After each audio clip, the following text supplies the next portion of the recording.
नमस्कार साथियों, कैसे हैं आप सब लोग। उम्मीद करता हूं आप सब लोग अच्छे होंगे। तो स्वागत है आपका हमारे यूट्यूब चैनल की एक और वीडियो में, जिसमें आज हम बात करेंगे स्वर और व्यंजन यानी कि वर्णों के उच्चारण स्थान की। बहुत ही महत्वपूर्ण टॉपिक है ये हमारे हिंदी का, जिसमें से 1 से 2 नंबर हमेशा परीक्षा में बनने के आसार बने रहते हैं। ठीक है, इसमें मुख्यतः जो सवाल बनते हैं वह बनते हैं या तो ऊपर दे देगा, जैसे प है तो प का उच्चारण स्थान पूछा जाता है, या फिर दे देगा कि इनमें से मूर्धन्य व्यंजन या वर्ण कौन सा है। तो इस तरीके से फाइंड आउट करने के लिए 1 से 2 नंबर हमेशा आते हैं। तो बहुत ही महत्वपूर्ण है। तो चलिए वीडियो को शुरू करते हैं। जो पहला जो उच्चारण स्थान है, हमने इसको 3 कॉलमों में बांटा है। पहला हम उच्चारण स्थान देखेंगे, फिर उसके अंतर्गत कौन कौन से वर्ण आते हैं, स्वर और व्यंजन, और उसमें कौन से भाग उपयोग में लाए जाते हैं, यह देखेंगे। ठीक है, तो जो पहला उच्चारण स्थान है हमारा कंठ है। कंठ माने होता है गला। ऐसे स्वर जिनका उच्चारण गले से हो उनको क्या कहते हैं, हम कंठ कहते हैं। तो इसमें आते हैं हमारे स्वर अ और आ, 2 स्वर आते हैं, अ और आ। और इसके बाद आता है हमारा क वर्ग। क वर्ग में जैसे क, ख, ग, ग, घ, ये क्या है हमारे क वर्ग के अंतर जो 5 वर्ण हैं, ठीक है, वो आ जाते हैं। फिर आ जाता है हमारा ह। इनका हमारा उच्चारण स्थान क्या है, गला। ठीक है, यहाँ जहाँ से गले से आवाज़ निकले उसको क्या कहते हैं, हम कंठ कहते हैं। और ये सब यहाँ आ जाते हैं, हमारे कंठ के अंतर्गत आ जाते हैं। फिर है तालव्य। तालव्य कंठ से ऊपर जहाँ से हमारा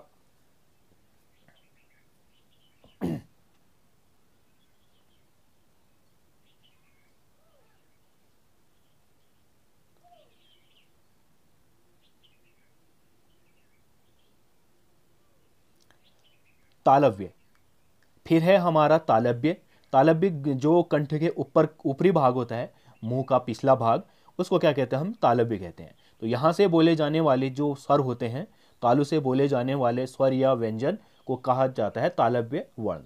ठीक है, इसमें आ जाता है हमारे स्वरों की बात करें तो ई और ई, छोटी ई और बड़ी ई आ जाते हैं स्वर में। और उसके बाद आ जाता है चौवर्ग। चौवर्ग में जितने भी वर्ण हैं, चौ, छ, जौ, झ, ङ, ये क्या है हमारा तालव्य में है। फिर आ जाता है य, स और छ, त्र, ज्ञ, संयुक्त व्यंजन भी आ जाते हैं इसमें। ठीक है, तो ये आप लोग ध्यान में रखिएगा।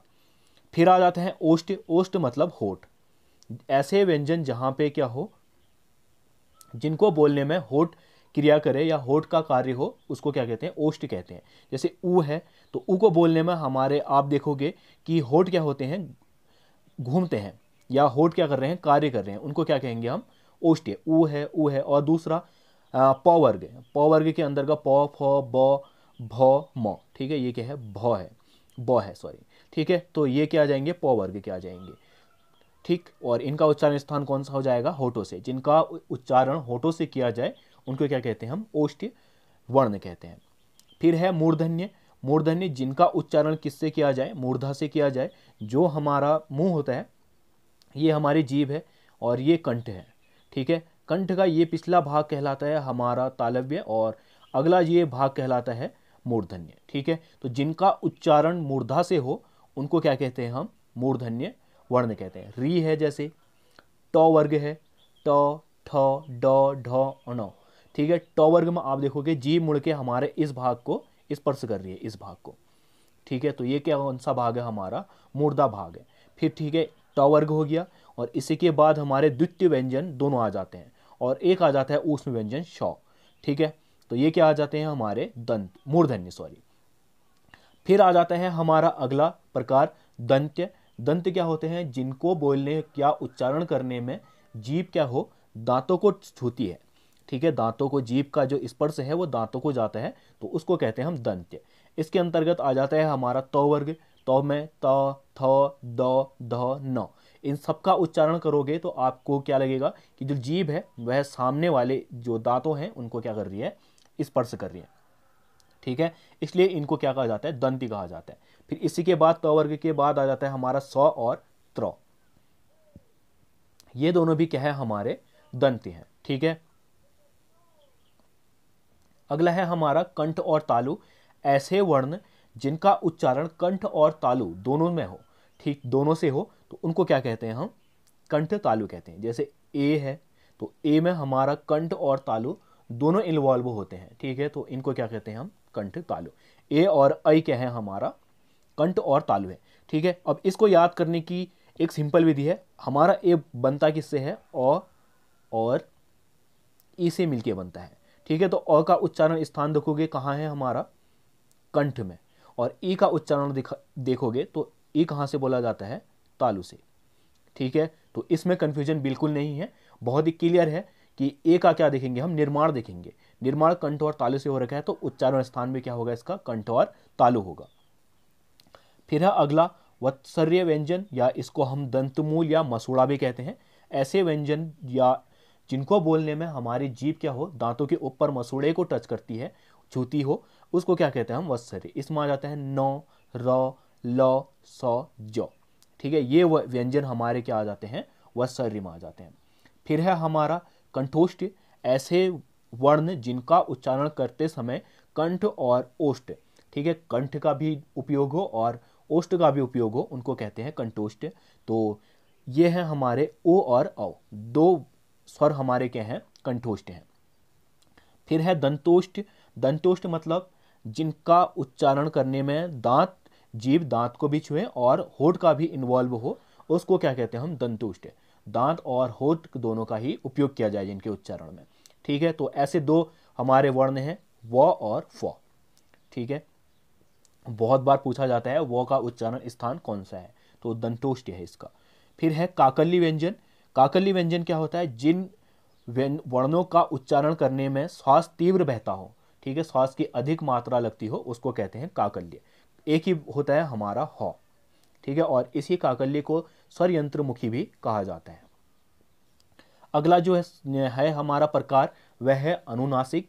अनुनासिक ऐसे वर्ण जिनका उच्चारण करते समय हवा जो है नाक से निकलती है और उनका बोलने में नाक का उपयोग होता है, उनको अनुनासिक कहते हैं, ठीक है। अनुनासिक, नासिक मतलब नाक, ठीक। तो इसमें प्रत्येक वर्ग के हमारे 5वें वर्ण आ जाते हैं और इसी के साथ साथ अंग भी आ जाता है, ठीक है। अंग का भी उच्चारण देखोगे तो वह किसमें होगा, नाक से होगा। बाकी प्रत्येक वर्ग जैसे हमारा क है, च है, ट है, त है और प है, तो इन पांचों के ही पंचमाक्षर क्या होते हैं, हमारे अनुनासिक होते हैं।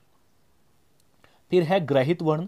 ग्रहित वर्ण वह वर्ण होते हैं जो हिंदी के नहीं है बल्कि कहीं से लाए गए हैं, ठीक है। तो हमारे ज हो गया, फ हो गया, और इसमें मुख्यतः जो लगी होती है पहचानने का जो मुख्य है, तो इसमें ऐसे डंडी लगी होती है, बिंदु लगा होता है, जिसको हम कहते हैं लुगदी, ठीक है। और एक होता है हमारा ओ, ठीक है, जैसे ऑफिस लिखते हैं हम, तो इसमें भी ये भी क्या है, ग्रहित है।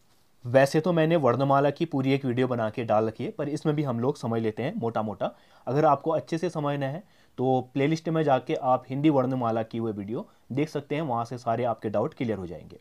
तो हिंदी वर्णमाला में ध्वनियों की जो टोटल संख्या है वह 52 है, जिसमें हमारे 11 क्या हैं, स्वर हैं, और बाकी क्या हैं, हमारे व्यंजन हैं। जिसमें से अगर व्यंजनों की बात की जाए तो 25 व्यंजन क्या होते हैं, स्पर्शी व्यंजन होते हैं, क से म तक, ठीक है। प्रत्येक वर्ग क से क, च, ट, त, प, ये क्या है, हमारे 5 वर्गों में बटे होते हैं, क से म तक 25 स्पर्शी व्यंजन। फिर इसके बाद संयुक्त, संयुक्त हो जाता है हमारा छ, त्र, ज्ञ, ठीक है, छ, त्र, ज्ञ और स्र, ये क्या है, हमारे संयुक्त हैं। फिर इसके बाद आ जाता है द्विगुण। द्विगुण होते हैं हमारे ड और ढ, ठीक है, ये क्या है, द्विगुण है। अयोगवा, अयोगवा है हमारे अंग और अह, ये दोनों क्या हैं, अयोगवा हैं। अंत्यस्थ व्यंजन, अंत्यस्थ आ जाते हैं हमारे य, र, ल, व, ठीक है। अंत्यस्थ कौन से हो गए हमारे, य, र, ल, व। फिर आ जाते हैं ऊष्म। ऊष्म भी 4 होते हैं हमारे, स, श, श और ह, ये 4 क्या हैं, ऊष्म है। ये क्या है, हमारा वर्णमाला के वर्गीकरण है वर्णमाला का, ठीक है। और इससे ऊपर हमने पढ़ा जो उच्चारण स्थान है स्वर और व्यंजनों का, बहुत ही महत्वपूर्ण है। आप इन लोगों को नोट करके याद कर लीजिएगा। अगर वीडियो पसंद आई है तो वीडियो को लाइक कर देना, और चैनल में अगर नए हो तो चैनल को सब्सक्राइब करके जरूर जाना। मिलते हैं अगली वीडियो में, बाय।